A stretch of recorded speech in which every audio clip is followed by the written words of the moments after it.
कल्पना कीजिए एक ऐसी सुबह जब आप सोकर उठें और पूरे शहर में सिर्फ चीखें सुनाई दे। महाराष्ट्र के कोल्हापुर, पुणे और नासिक जैसे शहरों में एक दौर ऐसा था जब माएँ अपने बच्चों को पलक झपकती ही खो रही थी।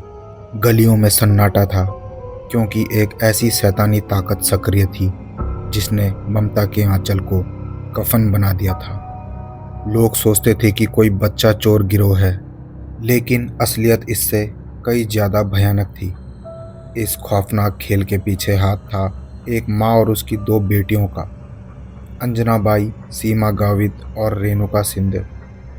इस खौफनाक दास्तान की जड़ें गरीबी में नहीं, बल्कि एक अपराधी मानसिकता में थी।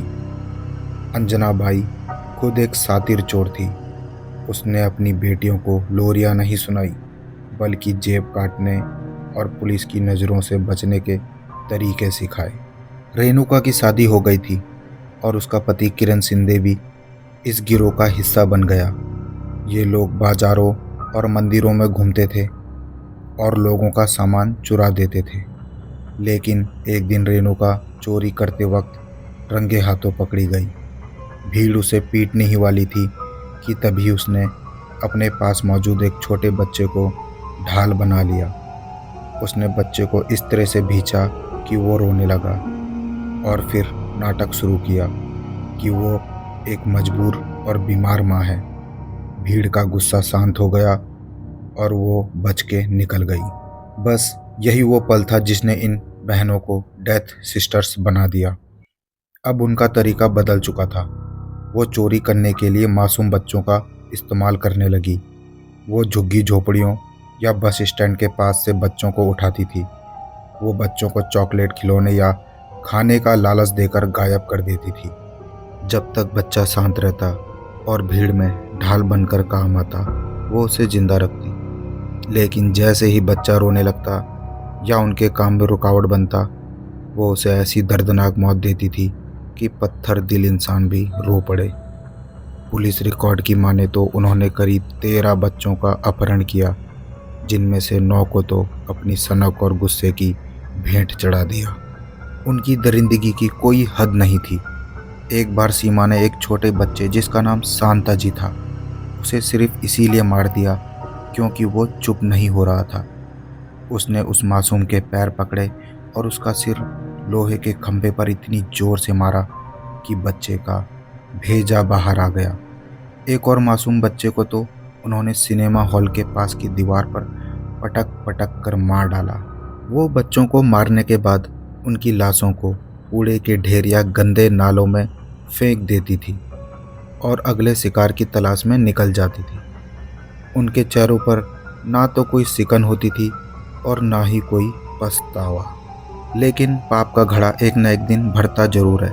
इन बहनों ने एक बार अपने ही सौतेले भाई का अपहरण कर लिया क्योंकि अंजनाबाई अपने पति की दूसरी पत्नी से बदला लेना चाहती थी। यही वो बड़ी गलती थी जिसने पुलिस को उनके घर तक पहुंचा दिया। जब पुलिस ने छापेमारी की तो घर के अंदर का नज़ारा किसी कब्रिस्तान जैसा था।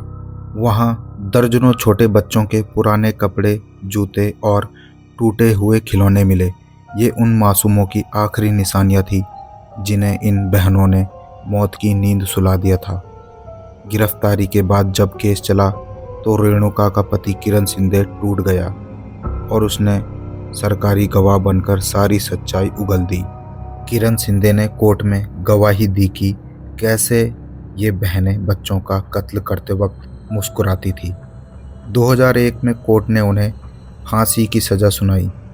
ये भारत के इतिहास में पहली बार था जब 2 सगी बहनों को उनके क्रूर अपराधों के लिए मौत की सज़ा दी गई। सालों तक दया याचिकाओं और अदालती कार्रवाइयों का खेल चला। हालांकि बहुत देरी होने की वजह से हाल ही में उनकी फांसी को उम्र कैद में बदल दिया गया। लेकिन आज भी जब कोल्हापुर की गलियों में कोई बच्चा गायब होता है तो लोगों की रूह कांप जाती है और उन्हें उन्हीं खूनी बहनों की याद आ जाती है।